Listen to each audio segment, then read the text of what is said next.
ओम शांति। 1 अक्टूबर 2025 आज की बाबा की मुरली से मुख्य बातें सुनेंगे। आज बाबा ने कहा, मीठे बच्चे, रोज रात को अपना पोता मेल निकालो, डायरी रखो तो डर रहेगा कि कहीं घाटा न पड़ जाए। रोज रात को सोने से पहले अपना पोता मेल निकालना है। आज दिन भर में मैंने क्या सही किया, क्या गलत किया, क्या कमाई की, क्या घाटा खाया। रोज पोता मेल निकालना है रात को और डायरी रखनी है। डायरी रखेंगे, डायरी मेंटेन करेंगे तो डर रहेगा कि कहीं हमें घाटा ना पड़ जाए। प्रश्न है, कल्प पहले वाले भाग्यशाली बच्चों को, जो कल्प पहले भाग्यशाली बच्चे हैं, उनको बाप की कौन सी बात फौरन टच होगी? बाबा की बात उन्हें तुरंत टच हो जाएगी। ऐसे कौन से भाग्यशाली बच्चे हैं? उत्तर है, बाबा रोज रोज जो बच्चों को याद की युक्तियां बताते हैं।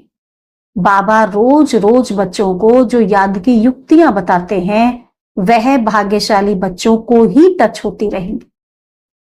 वह उन्हें फौरन अमल में लाएंगे। बाबा कहते, बच्चे कुछ टाइम एकांत में बगीचे में जाकर बैठो।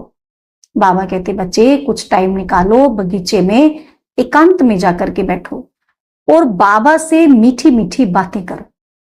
बाबा से मीठी मीठी रूह रिहान करो एकांत में बैठकर। अपना चार्ट रखो तो बाबा कहते, तुम्हारी उन्नति होती रहेगी। आज की मुरली से धारणा के लिए सार है। पहला पॉइंट, ज्ञान के तीसरे नेत्र को धारण कर अपनी धोखेबाज आंखों को सिविल बनाना है। ज्ञान के तीसरे नेत्र को धारण करना है, अपनी धोखेबाज आंखों को सिविल बनाना है। याद से ही कर्म इंद्रियां शीतल सतोगुणी बनेंगी। जितना हम याद करते जाएंगे उतनी ही हमारी कर्म इंद्रियां शीतल होती जाएंगी। तो इसीलिए क्या करना है? इसीलिए यही मेहनत करनी है। याद की यात्रा में सदा रहना है। हमेशा बाबा को अपने साथ रखना है, बाबा के साथ कंबाइंड रहना है। दूसरा पॉइंट है, धंधे आदि से टाइम निकाल। जो भी हम कार्य करते हैं उससे टाइम निकालकर एकांत में जाकर याद में बैठना है।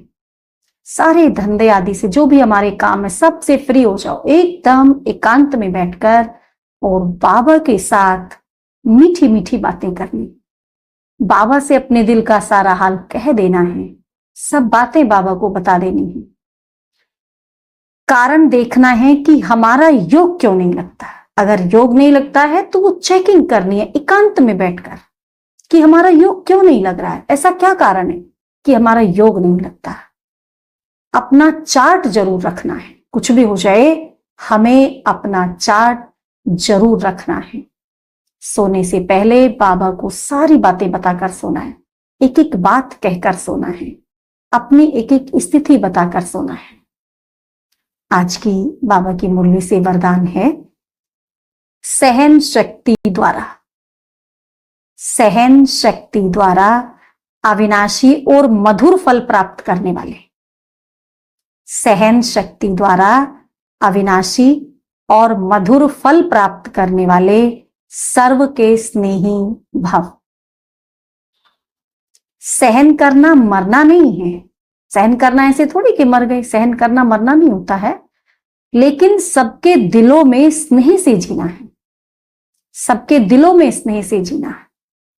कैसा भी विरोधी हो, हमारा कितना भी कोई विरोधी हो, रावण से भी तेज हो, भले रावण से भी तेज कोई है, एक बार नहीं 10 बार सहन करना पड़े। किसी की बातों को एक बार नहीं, भले 10 बार भी सहन करना पड़े, फिर भी सहन शक्ति का फल अविनाशी और मधुर है। सहन शक्ति का फल बहुत मीठा है। सिर्फ यह भावना नहीं रखो कि मैंने इतना सहन किया तो यह भी कुछ करे। नहीं, ऐसी भावना नहीं रखनी, मैंने सहन किया तो मैं ही क्यों सहन करूं, ये भी कुछ सहन करे। नहीं, अल्पकाल के फल की भावना नहीं रखो। अल्पकाल का फल नहीं चाहिए हमें। रहम भाव रखो। यही है सेवा भाव। सेवा भाव वाले सर्व की कमजोरियों को समा लेते हैं। जिनकी सेवा की भावना होगी वो सभी की कमजोरियों को अपने अंदर समा लेंगे, उनका सामना नहीं करते। सेवा भाव वाले कमजोरियों को समाते हैं, ना कि सामना करते हैं। स्लोगन है, जो बीत चुका, जो बीत चुका उसको भूल जाओ। और यही गलती हर कोई आज कर रहा है, बीती को ही नहीं भुलाते हैं, बीती का ही तो चिंतन करते हैं हम। अच्छा, बीती का चिंतन करने से क्या फायदा होगा? कुछ मिलता है? हम कुछ परिवर्तन कर सकते हैं?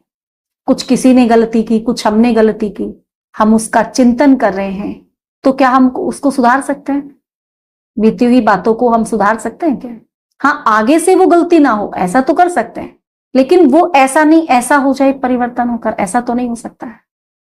तो क्या फायदा फिर बीती को चिंतन करने का? इसीलिए कभी भी जो बीत गया उसको हमेशा बिंदी लगाते हुए चलना है, बीती हुई बातों का कभी भी चिंतन नहीं करना।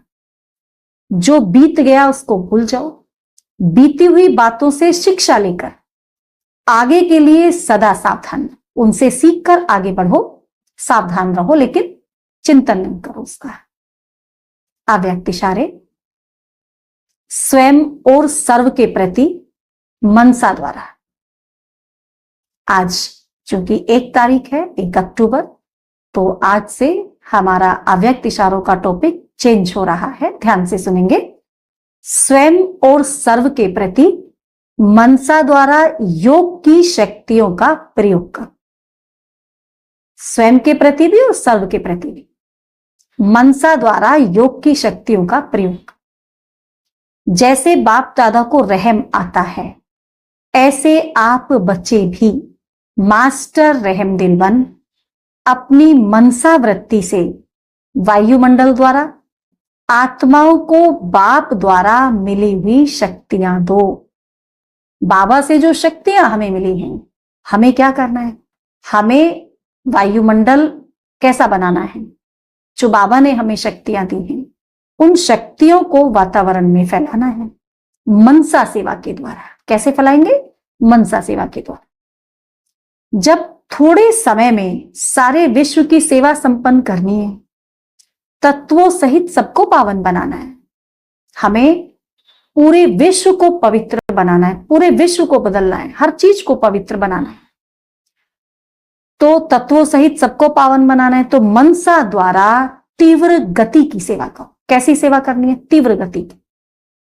मनसा के द्वारा तीव्र गति की सेवा करो और योग की शक्तियों का प्रयोग करो। योग की शक्तियों का प्रयोग करना है मनसा सेवा में। तो इस तरह हमें मनसा सेवा करते रहना है। आसपास के वातावरण को, पूरे विश्व के वातावरण को सुंदर, स्वच्छ और पवित्र बनाना है। अच्छा, ओम शांति।